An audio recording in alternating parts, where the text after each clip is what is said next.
How long? Because error. No, I know why, but like, how long are you banned for? 7 days. What the? What the?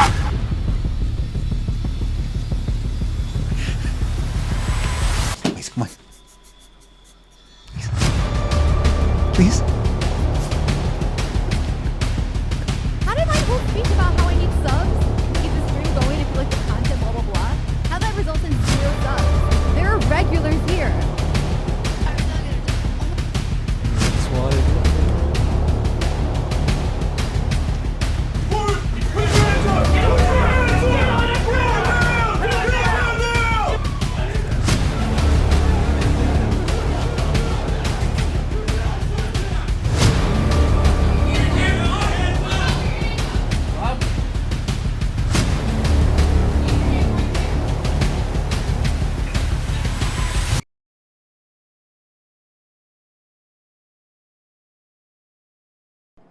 Justin Can created a streaming website called Twitch TV, or at the time it was called Justin TV.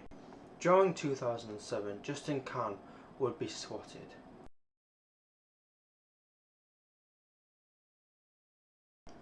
Justin Can would be invited on the Today Show shortly after this. Later on in the year, on summer, he would make channels that would allow people to stream along with Justin Can, which many people did. And in the month of March 2008, he would start adding different categories. This helped his viewers look and find specific categories they would want to watch, and the streamers streaming these categories, which would help them find people with similar interests. This was a big hit, but one that prevailed above them all was gaming. So he prioritized gaming and made a new channel called Twitch TV. Twitch TV was a gaming website which would allow people to stream games, and primarily games. And it started off with him streaming Pokemon on it, which gained lots of views and recognition. Now, as we know, Twitch has been known to be sexist, and one prime example is Gideon. Everyone knows Gideon and what he did to be banned from Twitch, but if you don't know, I'll tell you right now. Gideon, on his first day being Twitch affiliated, sent a hate raid towards Pokemon. This made him be banned permanently, and since then he's tried to appeal multiple times. Every single time was a failure, and he even squashed a beef with Pokemon and talked to one of the Twitch's higher ranks, both still not getting him back onto the platform. So he made a video titled Twitch, It's Time to Respond, where he would join a woman named Kimika and her live stream and ask how long she was banned for being, well, having intercourse on stream. And she would say 7 days, which made him scream in outrage, and rightfully so, as this was definitely not a fair ban for him. Can I ask you a question? Yes. How long were you banned on Twitch? Oh my god.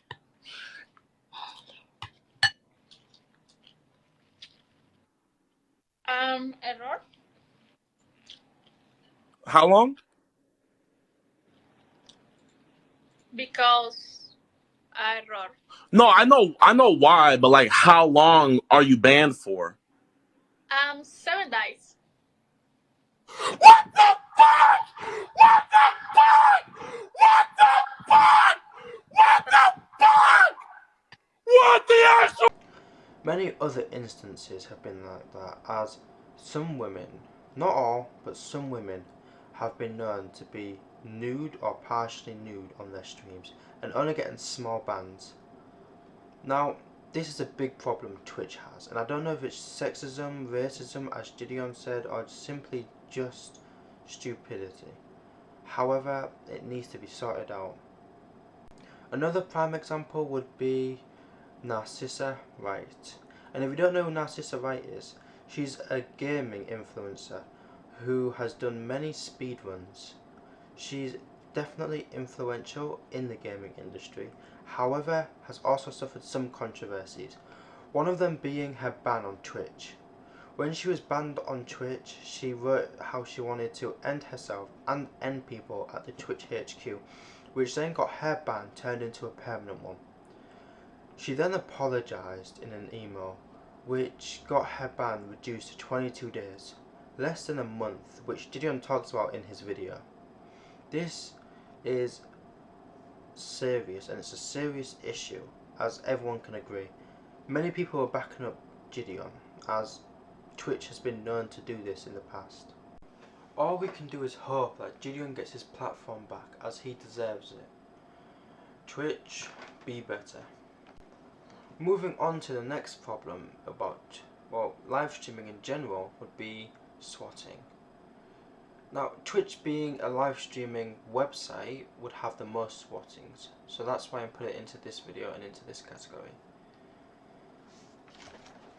Twitch has been known to have many evil people on it. People that find it funny to swat unsuspecting streamers. One of these being Nadex. If you don't know who Nadex is, he's a controversial streamer who was swatted back in 2017. He was swatted while playing NBA, and he cooperated with the authorities, even though they were being forceful. After Nadex was taken away, they discovered it was a prank, and they felt guilty, to say the least. You don't think? You don't think this was one of those swatting tricks, was it? I think that's what it's going to be. Who was playing the game? He was. But the damage was already done, and I'm sure they psychologically scarred him. Next on our list is Mhover. If you don't know who Mhover was, she was a gamer back in 2016. She was swatted while streaming after she ordered a package, and one of her viewers somehow managed to get her address from that package. This delivered, so somebody that's in here right now fucking got my apartment number somehow and had you come to my door. She was confused on how it happened and told the police and explained the situation, and luckily they were completely friendly and understanding. One of them even said hi to the stream. Say hi. Say hi to Dallas PD. Which was very nice of him. Shortly after, she left Twitch, and her Twitch account and YouTube still lay dead to this day. I'm just glad these two are okay, as it would have been dangerous and it could have ended in a very different way. It's illegal to swat people, and I'm sure these guys knew that, but they just did it for some laughs. They've probably been arrested and questioned about it, and I'm just happy these two are doing well and fine. Moving on is the greed. Twitch has been known to be greedy for many different reasons, one of them being the streamers themselves. Now, before we get onto the whole Twitch company as a whole being greedy, let's get onto the streamers that are greedy. Many different streamers are greedy and want different things such as attention and money, and they go to any lengths to get that. First on this endless list is Bad Bunny. And for those of you who don't know who Bad Bunny is, she's a Twitch streamer who constantly berates her audience for not subbing after a while, and calls them poor and pressures them into subbing or giving her money. How did my whole speech about how I need subs and to get the stream going if you like the content, blah, blah, blah, how that results in 0 subs? There are regulars here. $5 a month! Moving on to our next streamer is Zibion OP. And those of you who don't know him, he was a wheelchair streamer who used to stream various games. Now, he had a fan base who supported him constantly. However, while streaming one day, he forgot to turn off his stream and got up and walked away, which exposed him. This showed his audience how greedy and bad of a person he is, and after this, his career was instantly ruined and he couldn't come back from it. For someone to do this, they have to be heartless, and this is what he was. He was greedy and wanted attention. Next on our list is Infodevi, and if you don't know who Infodevi is, she's a streamer in your classic e-girl. People tune into her constantly and sub to her, as she has many different subs. However, this wasn't enough for her, as she talks about people watching hours of her content and not being able to pay her $5. This showed how ingenuine a person she really was. And it doesn't matter how broke you are, if you have time to watch Twitch, You have $10, truly. Now onto Twitch as a whole. Twitch is owned by Amazon, which definitely explains a lot. However, when Twitch announced a few months ago that they'd be having a 50-50 split with their 1% top streamers, there was outrage across the board and many different reactions. And I'll go through all three of these reactions briefly. The first reaction was to cry, to break down on stream and beg for donations, which happened to many people. It left them shook, wondering what would they do with their future and what would they do with their lives. They were terrified because they could barely even get enough. Like, they weren't getting enough at the moment to call it a full-time career, and them going down 20% really scared them, because they knew they're just further away from their goal of making this full-time. So they cried and begged for more donations.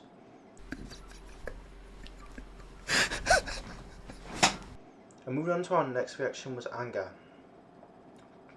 Twitch streamers made YouTube videos calling out Twitch, saying how Twitch is falling down. And the last reaction was, in my opinion, the smartest. Threatened to leave Twitch. They were threatening to leave Twitch to go to YouTube. YouTube wasn't cutting their pay, and YouTube, well, in many cases treated them equally and more humane.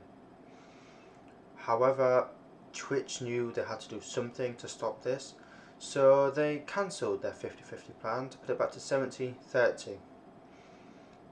They knew they'd lose more money and more people and more popularity if they went along with this 50-50 split.